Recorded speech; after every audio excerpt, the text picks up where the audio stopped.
freaking Amazon.com. Let's go. No, seriously. And God, I hope, and I know she's not. She's actually got a life, but I hope the lovely Christy is listening. I swear, this woman, her job is to return stuff. I think that there are people out there who buy stuff just to return it. We live in a day and age where we've got access to everything every day, and the only reason we don't even blink, Amazon, click, sure. Like, how many days a week you buying something on Amazon? 5. Thank you. Yep. At least. And I don't even plan to, but there are 3 other people in the house, and one of them at least on a daily basis. Dad, the second I hear Dad, oh, crap, what's this going to cost me? Exactly. Click, click, click, click. Why is everybody so willing to click? Because all you got to do is show up at Whole Foods the next day and give it back if you don't like it. Yeah, very convenient. But those of you who want to go on a shopping spree, how often, this is the question I want to ask everyone today, how often would you click, submit, or payment, or send? How often would you click it if in big block neon letters right above the button it said, no returns? No returns. And these are high-priced items. Right, but your other item that you would be looking to replace is maybe 50 times more expensive than the item that you would be purchasing. It's like when you lease a car and your lease is coming due, and you could either pay the money, pay that lump sum to keep the car, or door number 2, get yourself a new car, and you know what? Maybe you won't like that new car. Yep. Maybe that new car that you're going to buy or lease won't be as good as the car that you've loved for 4 years, but darn it, maybe you don't want to pay that big lump sum. The dealer's licking his chops saying, yep, your lease is coming due in 3 hours, 2 hours and 44 minutes. But sometimes you got to make that hard choice. But you love the car. But it's expensive. I don't want to pay that. But you love the car. It's too much, Mark. I might love this next car. And you spend a lot of time in your car. Only 17 weeks of the 52. You need that car. You got places 20 to weeks, be. Yep. You can't be taking a risk. By the way, I'd argue with your analogy, you're not going to get a brand new car. You're going to go to Craigslist. You're going to go down the street, and there'll be a man or a woman standing there with their used car and be like, you want this? It could be the best deal out there. Might be a lemon. Or I can tell you what could happen. It happened to me once. Oh, boy, I got a lemon. Bought a used car. Check engine light came on the way home. No way. No joke. No joke. And I bought a Jetta back in, man, it was a nice Jetta, all leather interior with the moon roof, and bought it used, paid a pretty penny if I can get that out. Mm-hmm. And within 8 to 12 weeks, S started going wrong. The door handle in the interior, that comes off. The rear right window, that won't roll down. Moonroof, that got stuck. So I know what you're saying. There are lemons out there, and there are lemons in the draft. A lot of them.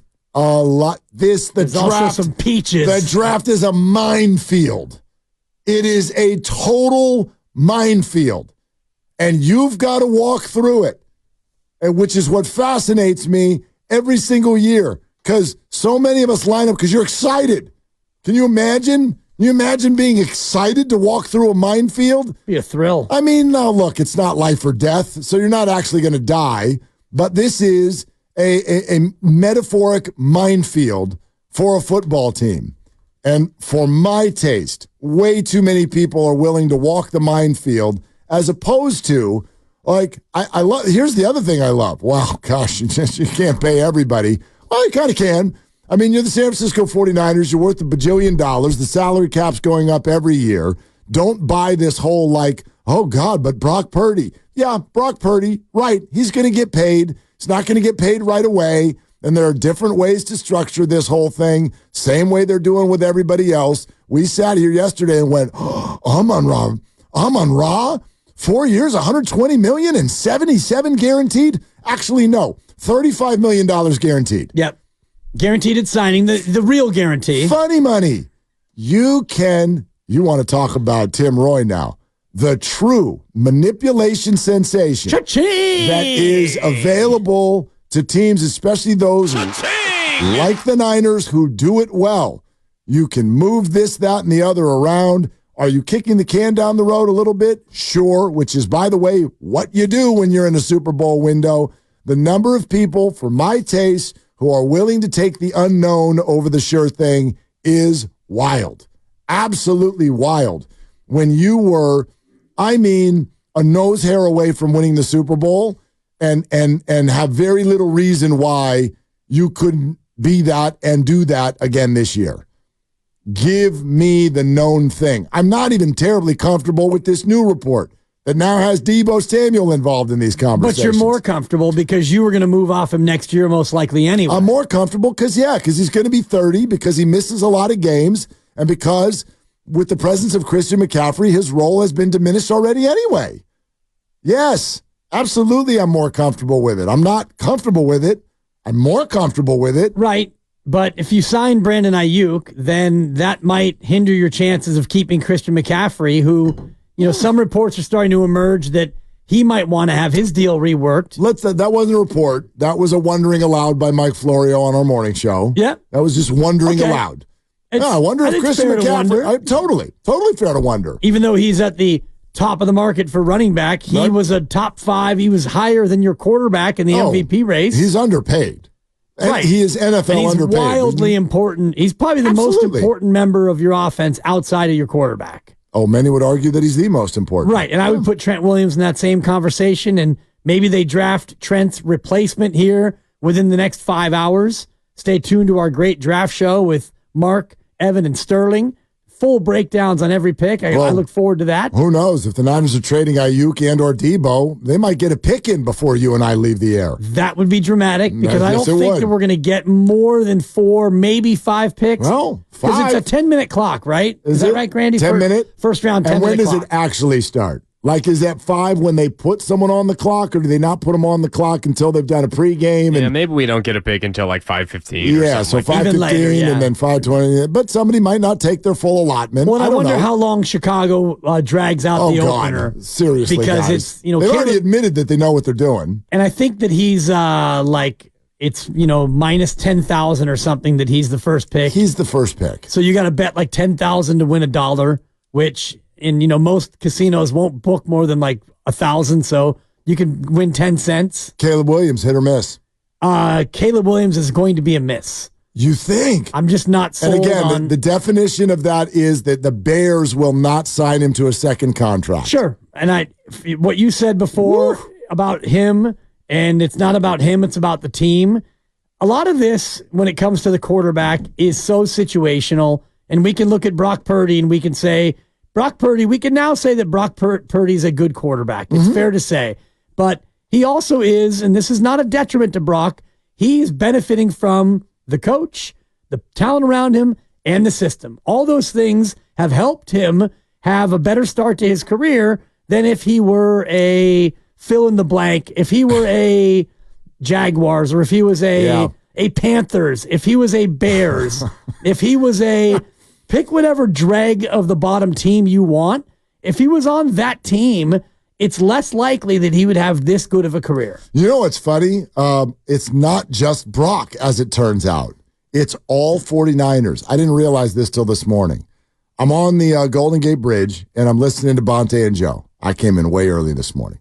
So I'm listening to Bonte and Joe, and Florio is on. And Florio, they asked him, how's the league view Brandon Ayuk? And Florio, we dove into the tape and we're looking at Brandon Ayuk, and you know what we noticed? We noticed that he's open a lot. He's wide open a lot, which clearly means that it's a product of the fact that there's Deebo and there's Christian and there's Trent and there's George. And I went, oh, for the love of hell. Y'all have built a scenario where 49er players are not allowed to be good. They can't be good.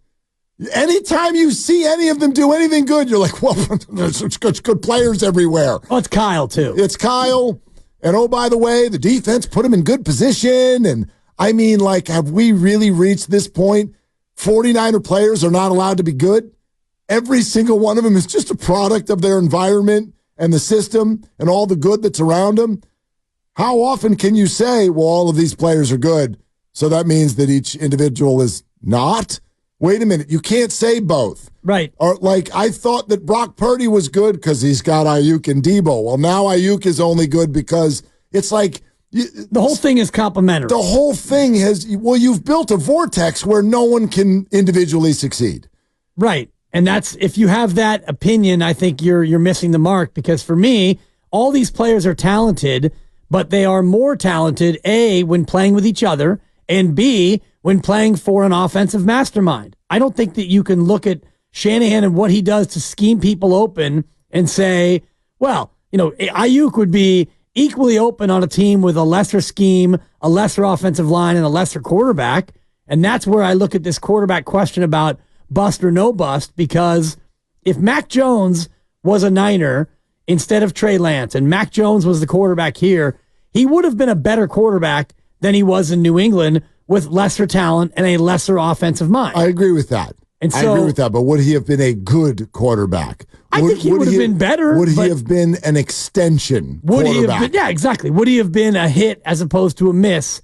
And I don't think he probably would have been. I agree with you. And that's where I look at two things. One, Trevor Lawrence and his situation now with a better offensive coach than he's had previously. Now is the time for him to show that with Dougie P, he can take that next step toward being elite. Look, I thought he was disappointing last year. A little bit, yeah. Trevor Lawrence doesn't mean he's bad, but based on coming out of all of the what's his name, the coach, the Florida coach who messed him up. Why am I blanking on this? Urban Meyer. Thank you. Based on the Urban Meyer situation, Trevor Lawrence coming out last year, Dougie P, phenomenal receiving core. I expected more. Absolutely expected more. Hell, the Texans no-show. Yeah, the Texans beat them. He threw 2 pick sixes in that game, right? Yeah. So he just it was not bad, but it did not measure up to what we thought it was going to look like. That's fair to say, don't you think? Yes. Yeah. And so to that extent, the Caleb Williams question for me, I would lean bust, because much as the Flus might have some good offensive minds there, I don't know if the Chicago situation is going to be good enough soon enough